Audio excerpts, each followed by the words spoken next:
Now, without further ado, it is my pleasure to introduce today's first speaker, Andrea Marker, SVP with Media Development. Andrea, you have the floor. Thank you, Ellen. This is Andrea Marker, and I'm the SVP and Head of Content and Platform Strategy at Ipsos. And this is Greg Conlon, and I'm the SVP and Client Officer for Streaming Services at Ipsos. And today we're going to be talking to you about the streaming wars post-COVID, looking at the past, present, and future to understand the dynamic between consumers and services.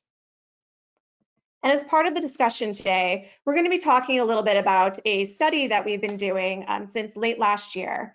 So I'm going to take a moment to talk about Streaming 360, since we're going to be sharing some of that data with you today. This research covers broad landscape topics, dives into why consumers make the choices they do when it comes to streaming, and leverages advanced analytics, including an interactive discrete choice model simulator, to uncover the why behind the what and empower media companies to optimize and activate changes in their products and positioning to grow their share of market. As part of that, we've been doing research in the US and UK since late last year. We've interviewed 10,000 consumers every month, adults 18 plus online monthly, and have analyzed the data using not just the discrete choice model, but other advanced analytical techniques. So without further ado, we're going to jump right in to what you guys are here for today. So first of all, we're going to be covering how did we get here. We're then going to go through the marketplace today, and then we are going to shift into the future and think about where we're going. So let's start with how did we get here? And to really understand how we got here and to understand the context of the streaming wars, let's start with how we got here in the first place. So there are two factors at play with how we think about media that have been key since the beginning of TV: technology and content. So let's start with technology first. TVs became commercially available in 1939, but they didn't really get into people's homes until the 40s and early 50s.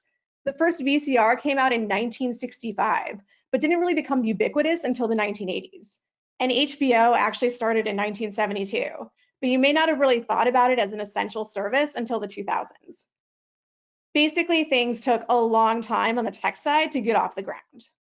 On the content side, things were a little different, and its impact was much more immediate.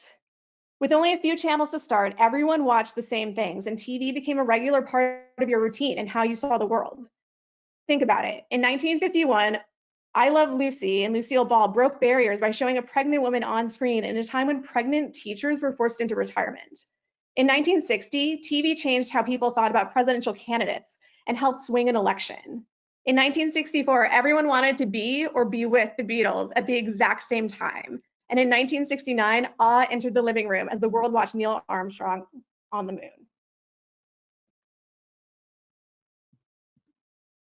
Let's fast forward now to the 80s, and you'll see technology start to quicken in adoption and TV becoming an even bigger part of the cultural conversation, not just in the US, but globally. People were sharing global moments before the internet because of TV. Cable TV and VCRs, followed by DVD players, became common, and by 1998, there were over 100 channels serving up niche content to satisfy everyone's taste and desires. On the content side, 83 million people tuned in to see Who Shot JR on Dallas, 125 million people tuned in to the finale for MASH, and 1.5 billion people tuned in around the globe for Live Aid. Ask anyone old enough to remember the OJ trial, and they could probably tell you they tuned in to watch his Bronco on the 405, or could recall where they were when the verdict came in. TV and content were still a shared experience. Which then brings us to the 2000s. It may have taken us 60 years to get to this point, but the rapid development of technology has changed the way we consume and relate to TV. With higher internet speeds making streaming a reality, things that people depended on TV for really shifted to online. Think about 2004. Janet Jackson's wardrobe malfunction sparked the idea for YouTube. Rather than DVR, fast forward, and rewind that moment time and time again, why wouldn't you just want to watch a 15-second clip on demand? Piracy also changed the way a generation of consumers thought about content. Rather than block off your Thursday night for must-see TV, you could watch things when you wanted and how you wanted. And as cable TV pivoted to become broader, in search of bigger audiences, streaming became more fragmented and specialized, and those communal moments became less impactful.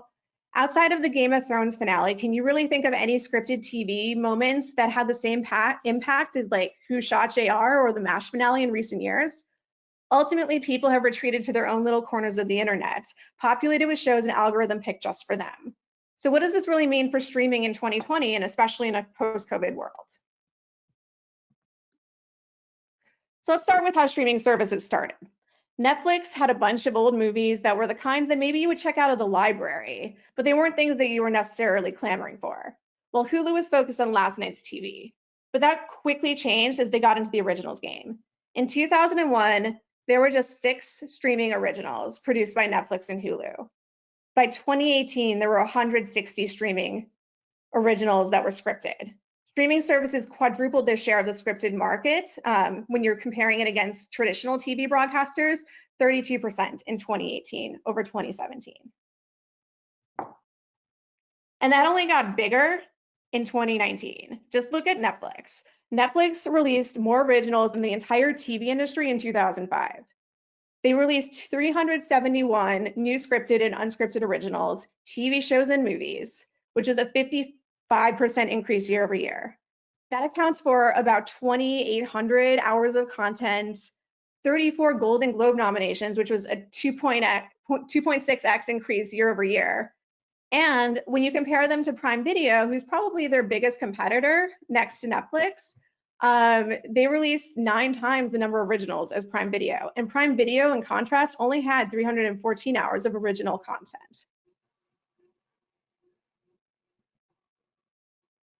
So with all this new content and reasons to watch, streaming really has helped digital minutes overtake traditional TV watching daily minutes for the first time in 2019. And it's really not just SVOD that has contributed to this surge. So what has accounted for all these changes to the industry? Frankly, it's access. Over a relatively short amount of time, access has created a wholesale shift, and that can be broken down into 4 distinct categories. First, we have new platforms. Tech has taken over from television, moving quickly from licensed content to their own original programming.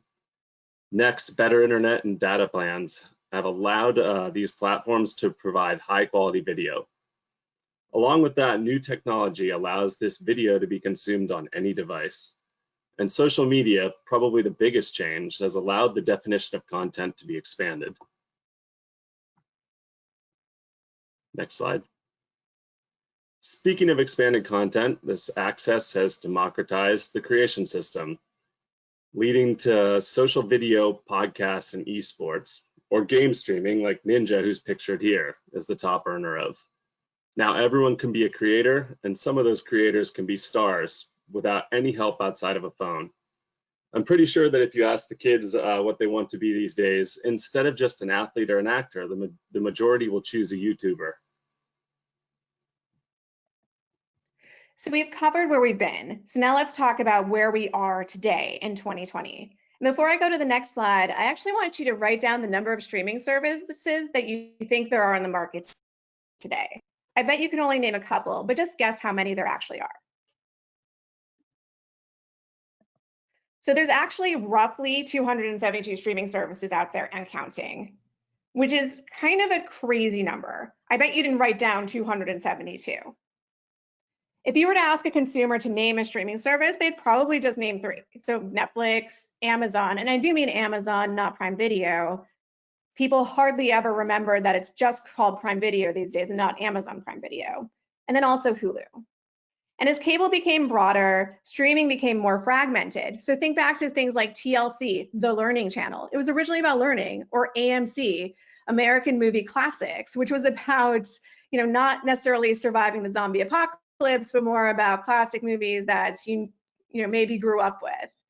Now, if you want to watch a classic movie, you could subscribe to the Criterion Collection, or if you want to learn a new skill, there's Masterclass or even YouTube channels. It's impossible to keep up if you're a consumer because there's literally a streaming service for everything. So what does that mean for Disney Plus, Apple, HBO, and Peacock as they're kind of jumping into the fray and have been over the past couple of months?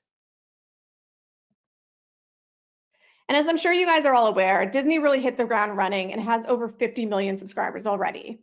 And what you see here in the marketplace today, 74% of US consumers have access to a Netflix subscription, and Disney has already surpassed its corporate partner Hulu in users. Hulu has about 30 million. Retention is also high for these four services, even despite COVID. Over 8 in 10 subscribers say that they're planning on keeping these services. We are seeing lower rates of retention for some of the newer services like Apple TV Plus and also HBO Max, which has only been on the market for a few weeks, but HBO Now subscribers have been kind of merged with HBO Max. And so we're seeing that reflected in the data. Even in COVID, people are sticking with the services that they know and trust. The ones with the lowest loyalty and continue to subscribe are really the newer entrants that people aren't necessarily familiar with, may have been kind of a trial to see kind of what it was like. You might also notice on this slide that top 2 box intent to subscribe seems relatively low. Well, there's a reason for that. The average consumer already has 3 streaming services and is spending about $33 a month. Now, if you think about cable, $33 a month doesn't sound like a lot. But if you were to ask a cable consumer, what do they wish they had? They wish that cable was a la carte, that they would only pay for the channels that they actually wanted to watch. But what streaming has basically done is become that a la carte cable dream, in that now, yes, you are really only paying for the quote unquote services or channels that you want to watch, but as you're adding them up, it really does add up. And as people were cutting the cord or shaving the cord in order to save money, as streaming services require you to have more in order to get the same amount of content that maybe you got a couple years ago, there's only so much that people are willing to take. And what we've seen in our Stream 360 research is that about a third of consumers today are open to subscribing a new service, but only half as many are actually open to paying for it. And what that means is that we're likely to see more password sharing, more ways of getting things free, maybe more sharings of accounts, or even piracy. It's also really hard to launch a new platform because of ingrained habits. And this isn't just in the streaming world, but it also, we've seen this beyond that when it comes to SVOD and when it comes to launching new platforms. A great example of this is Twitch and Mixer. So for those of you who aren't in the gaming world, but have maybe seen a movie, when you are going to launch a new movie, you're going to probably market around a star, right? You're going to market around Tom Cruise, you're going to market around The Rock. Well, in gaming, it's no different. And as Greg mentioned, for any gaming fan out there, they probably look at Ninja and say, I want to be Ninja one day. So when Microsoft launched Mixer, which is a way of watching people stream video games, so watching people either stream or play esports, they decided to do an exclusive deal with Ninja. And what happened was on Twitch, he had 14.7 million followers in August of 2019. When he moved to Mixer in 2019, Microsoft expected his followers to follow him, but that didn't actually happen. In fact, as of this month, only 3.2 million people follow Ninja on Mixer. So what happened? Well, it's really difficult to get people to change their habits. And if you're streaming something on Twitch, and maybe you're streaming Ninja, maybe you love Ninja, but there's other people who stream the same game as Ninja. You probably also have Ninja in your Twitter feed. Maybe you follow him on Snap. There's lots of other ways for you to still have Ninja in your life, but the ingrained habit is you going to Twitch. It's not necessarily going to Mixer. We've seen in behavioral science that it takes about, on average, 66 days for someone to form a new habit. And what that means is it's incredibly difficult to get someone to change their daily routine, especially when it comes to streaming. We saw that here, and we're definitely seeing it in the SVOD space with the streaming wars in 2020. But COVID has kind of changed the game and opened the door for new opportunities. So as you can see here, streaming has increased pretty significantly in March and started to level off in April. And we've seen in May and June that the percent of people who have used a streaming service in the past 4 weeks has remained pretty consistent and is hovering around 68% or so. So with all this streaming, is there new opportunity for new players out there? And I would say yes. We've seen in our research that, first of all, 58% of Gen Z and millennials say that they've literally run out of Netflix. So where are they going to turn once they've run out of Netflix? Well, we found that in times of economic crisis, people tend to be more open to new ideas than they are in times of stability. So looking back at the 2008 recession, we did some analysis of our concept database and learned that people tend to be 15% more open to trying out new ideas. And of the new ideas that they're open to trying out, 59% are focused on value, which shows that people's routines, once they're disrupted, they are open to doing and trying new things. And that certainly extends to SVOD. So given the situation that Andrea just discussed, we wanted to evaluate what consumers are looking for specifically in a subscription service. Using Streaming 360, we were able to measure the impact of 5 different attributes through drivers analysis: subscription likelihood, likelihood to recommend, pay more for, don't want to go without, and can't live without. When we run this analysis across the 10 different available streaming services totaled up for likelihood to subscribe, we see that, unsurprisingly, good value is the top driver, but it's not the only one that drives subscription at only 26%. Content others talk about and best content to relax with follow value. When we look at services consumers can't live without, relaxation is actually more important than value and buzzy content. So we've looked at likelihood to subscribe and can't live without. But when we switch to first place I look, relaxation actually becomes even more important during these trying times. Best content to relax with and content others talk about actually pass value for all 3 months. But you can see between March and April, there was a slight bump in relaxation driving the search. And from March to April to May, buzzy content has actually become less important. And we see this across all the research that we've done. Near the beginning of the pandemic, we conducted a study looking at messaging and how brands should deal with the crisis and what their role should be. Ultimately, the majority of the feelings were that consumers are looking for security and positivity. So people are still looking to media primarily to fulfill their need for entertainment, but there's also been a substantial spike in desire for content that feeds the mind too. And similar to the last slide, we also looked at a number of different COVID-19 specific questions that we added to our TV Dailies syndicated tracker, which looks at title level KPIs pre and post release among TV and streaming viewers. 68% of respondents answered that they need comfort from their old favorites, a trend that was even more pronounced in parts of the country that feel they have been impacted by COVID. I'm going to read you one of the open ends from this question. I feel like I've relapsed. All I do is binge old episodes of The Office on Netflix to stay sane. I spend so much time thinking about stuff that the last thing I want to do when I'm trying to relax is think even more. So where does all this leave the current streaming landscape? Using the Streaming 360 dashboard, we took a current look at the perceptual maps amongst all respondents 18+ in the US for the big 3 streaming services, as well as Disney Plus and Apple TV Plus. At this time, Netflix has a hold over relaxation and buzzy content. And we saw recently how important those two are. Hulu is perceived as the best value. And Amazon Prime is the easiest to use with a range of appealing categories.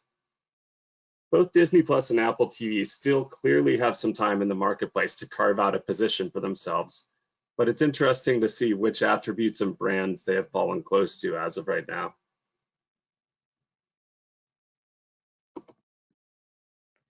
So now that we've covered where we are today, let's talk about where we're going. And to understand that, let's take a quick detour back to the streaming wars and how they began. So last year, I think the media was kind of obsessed with this question. Who's going to win the streaming wars? Who's going to be the big winners? Who's going to be the big losers? And a lot of that was centered around Apple and Disney. Because they're such big brands and because they were getting into the streaming game, the media really wanted to understand and really wanted to parse out which one was going to win, who was going to lose, who are consumers going to pick, and who are they going to ignore. But what they didn't necessarily understand is how people make content decisions. And this is something that we did a webinar back in March. Actually, I led the webinar on this one. And it's a framework that we've developed here at Ipsos called Content by Context. And it's a way of understanding how people make the decisions they make when they're choosing the content to watch, stream, play, listen to. Because again, when we think about streaming, it's not that the streamers are just competing against each other, they're also competing for your time to do other things. So whether that's in gaming, whether that's listening to podcasts, especially now during COVID, there's all sorts of competitors out there that aren't just streamers. So the way that this framework works is that you want to think about not just internal contextual factors, so how someone's feeling and what their emotions are, so what's kind of driving their content choices. And we identified 8 different need states, including unwind, escape, discover, pass the time, connect, stay up to date, identify, and critique. But if you think about need states and content, everyone satisfies their need states differently. Think about if you've ever gone through a breakup. The need state that you have might be to escape or immerse. You're just trying to kind of get out of your head. You're trying to think about anything but that breakup. But the way you might actually deal with it in terms of the content choices you make might be very different than someone else who's going through the same exact thing and is looking to escape. Another good example of this is at the very beginning of COVID in March, when you had some people who were obsessed with watching doomsday preppers, they were watching things like Contagion or Outbreak. And then on the other end of the spectrum, you had people that were going back to the stuff that they watched as kids. Maybe they were watching Space Jam, just to kind of escape and get to a time that felt simpler.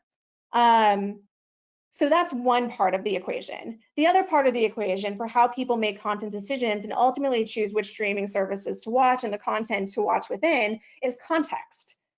And of the 4 contextual factors, access, which isn't just about having a service, but how easy it is for you to access. If it is that first kind of app that you click on in your entertainment folder on your phone, if it's on the devices that you have in your home, but also does it have the content that you're looking to watch and also give you access to that content.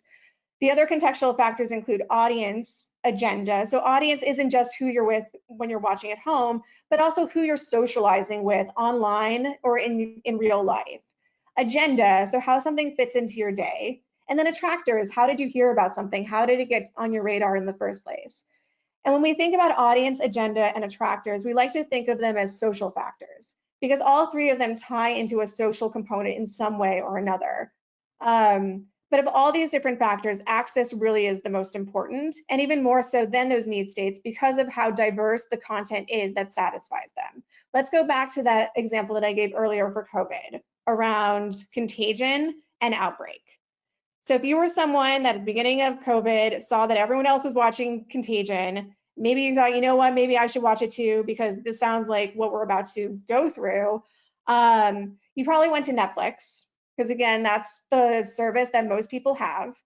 And when you go to Netflix and you search for Contagion, they don't have it. At that point in time, they actually had Outbreak. So their algorithm would then serve up instead Outbreak. So you had 2 choices there. You could either say, you know what, I'm just going to watch Outbreak, or I guess I could search another app to see if it has Contagion. So maybe you then go to Amazon Prime Video and search there. They don't have Contagion either unless you want to pay for it.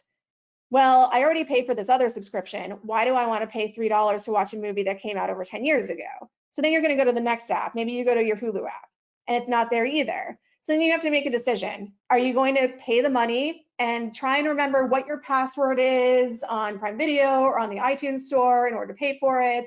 Or are you just going to do what's easiest and just watch Outbreak on Netflix? And for a lot of people, they're just going to watch Outbreak because it's the easiest thing to do because one, from an access perspective, it's super simple, right? You don't have to remember a new password. You don't have to get out your credit card. Those are things that take time and also money. And so ultimately what we've seen is that people at their core, they tend to go with what they're familiar with. They tend to go with what's easiest. And it's not always necessarily about the specific piece of content that they had in mind in the first place, but something that satisfies that need state. And so as we think about streaming services in 2020, I want you to keep content and context in the back of your head. Because now what we're going to do is an exercise around the discrete choice model that Greg and I mentioned earlier in this presentation. So have you ever wondered what would happen if Netflix added advertising, or if Hulu brought back its free tier?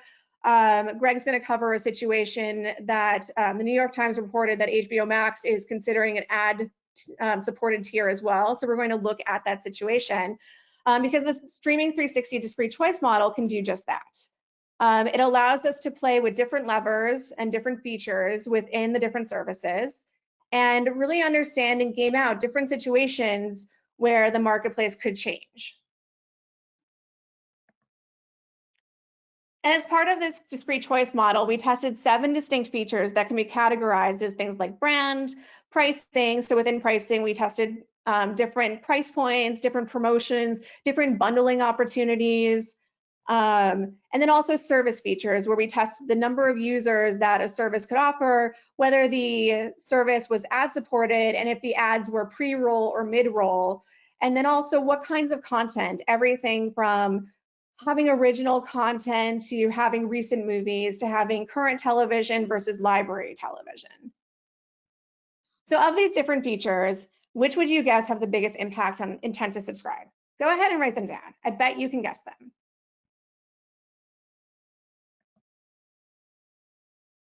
So what drives streaming choice? Well, the biggest contributors to deciding which services to subscribe to aren't necessarily surprising. So the number 1 was price, the number 2 was brand, and the number 3 in aggregate was content. Within the 7 different features, there were other things that had higher utility scores, but when we looked at them in aggregate, it really came down to price, brand, and content.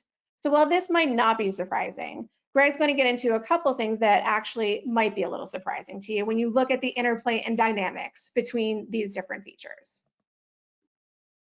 Thanks, Andrea. So given what we've seen earlier about Netflix's relative strength, we tried to put it to the test and imagine a world where all the top competitors decided at the same time to switch to one low-cost ad-supported tier. While Netflix's original baseline percentage share preference is 27.3% when compared to Prime Video, Hulu, Apple TV Plus, and Disney Plus at their current pricing structure. When we flip all 4 to $2.99 and an ad-supported model, it only drops Netflix to 22.4% share preference. In this situation, only Prime Video grabs a higher percentage share than Netflix does. Definitely a surprising outcome. So now we've added the 2 newest services to the model. And we can take a look at all 7 streaming services here so that we can set up for the HBO Max situation that Andrea mentioned earlier. We set them to their price at current level and an ad-free option for all. Given these prices and all the services at ad-free and the most reasonable expectation for best content for each, we can see that the percentage share preference for each. Netflix leads at roughly 23%, and Hulu, Prime, Apple TV, and Disney Plus are all right there between about 15 and 16%. HBO Max and Peacock are both around 7 to 8.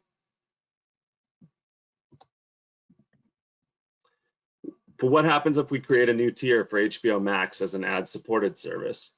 By switching it to $4.99 and putting ads in at a regular interval during videos, we see that the percentage of share jumps only 1.6% to 9.7%. I'll also note that while it's not here on the slide, if we switch the ad options to showing pre and post roll only, it gives it a bump of 0.5%. What does this mean? I think it means that moving to an ad-supported model may not necessarily be worth it financially for HBO. And we also looked at what the pricing features have done month over month during the last 3 months. And we noticed that during April, it showed a roughly 50% jump from March as the reality of the pandemic set in over consumers and they started looking for more streaming options. While this dropped down a bit in May, unfortunately, It could be something to possibly keep at the front of marketers' minds as we move forward in uncertain times.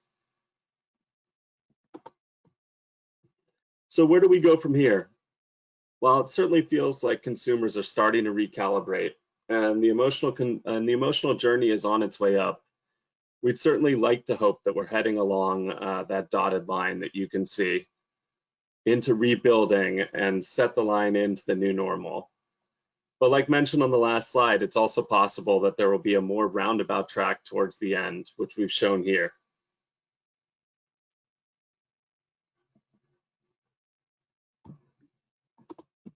In summary, we have a few takeaways.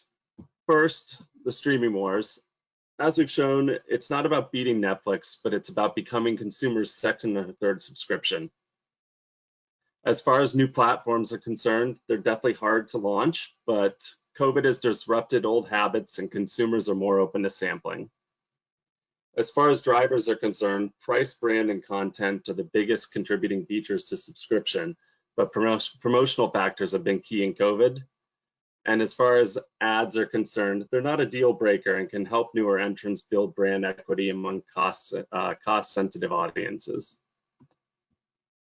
And then Ellen, that's the end of the presentation. Can we take some questions now?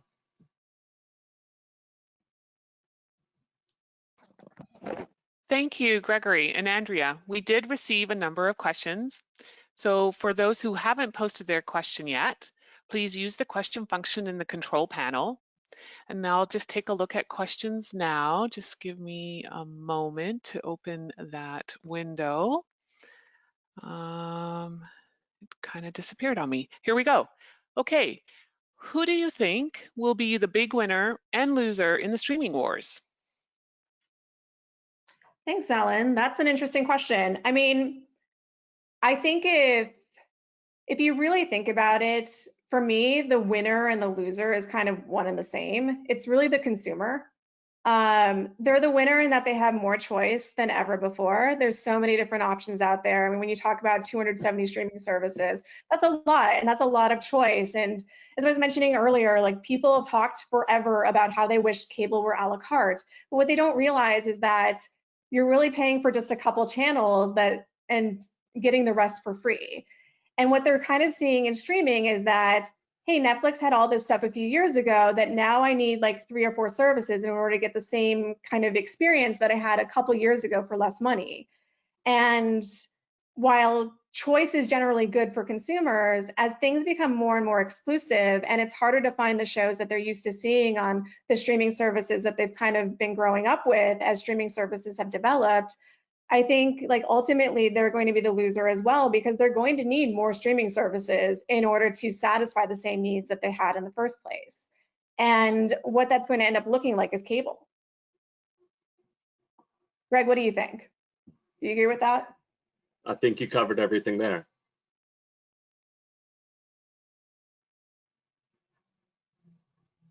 Great, okay. I've got another question here. How important is original content for consumers when picking a streaming service? I can take that one. So yeah, original content. I think originals are as important as they've ever been, but I think it's definitely a challenge now because originals are something that people have never heard of. Beyond that, we also know that COVID has put another strain on the production system as it stands right now. So we'll definitely see originals that maybe take a new lean than they would have before. You know, like we mentioned before as well, consumers are definitely looking for some comfort. So I think that they're looking to lean on that licensed material. So I think in conclusion, licensed and original content are probably equally important right now. Yeah, I definitely think that you need a balance of those two things, because originals are basically something that no one's ever heard of before, right? It's new content, and there's so much out there that it's really hard to break through.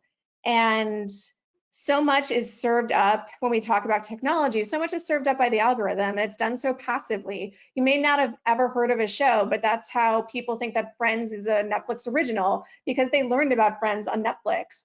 And they didn't maybe grow up with it the same way that like Greg, you or I did. And so I think it's challenging when you're trying to launch a new original in today's marketplace, if you don't already have that kind of habitual usage of your service, or the licensed content to kind of get people in there in the first place. Because like, as you mentioned, Greg, like familiarity is really important, especially in times of crisis. We all kind of go back to our comfort zone or our safe place. And the same thing is very much true of content. So it really is about having that balance and understanding how people are coming to originals in the first place. There's plenty of originals out there that have huge star power behind it that haven't necessarily landed in the same way that others have, because of the kind of built-in install base of people that are already using a service, already watching other things on it, and then passively getting served up content that they may not have clicked on their own without that kind of extra boost from the recommendation engine.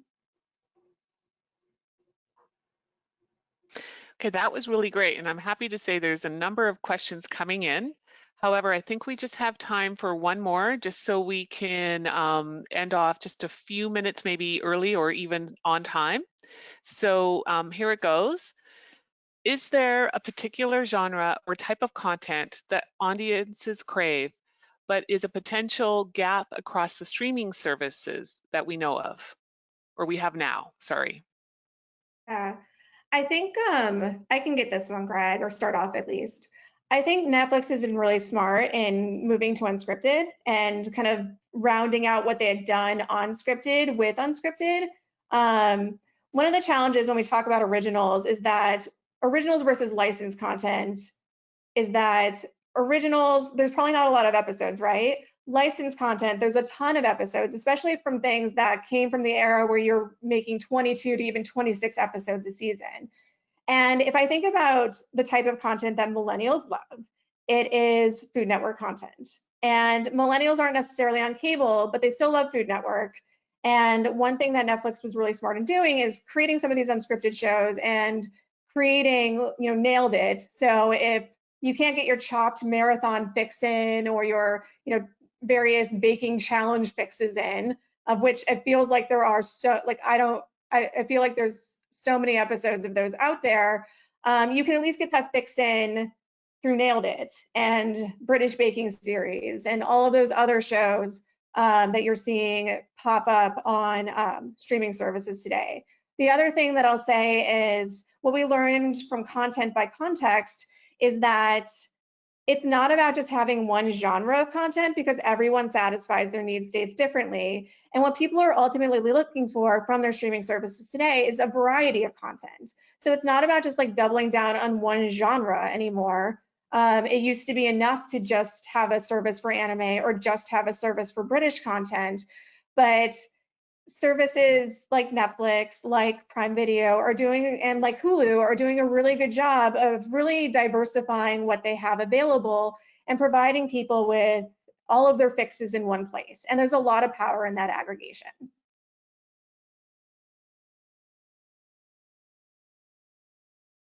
Well, that was really great. I think with that, I'd really like to thank Andrea and Gregory for today's really interesting presentation. And thank you everyone for joining us today. If we didn't get to your question, then we will do so by email. And you will also receive an email with a direct link to today's recorded presentation. Additionally, you can reference the handout section in your event console for more information about our streaming syndicated study. And of course, we welcome the opportunity to speak with you, so please feel free to reach out directly to Andrea and/or Gregory. So that now concludes today's Ipsos webinar. Have a wonderful day.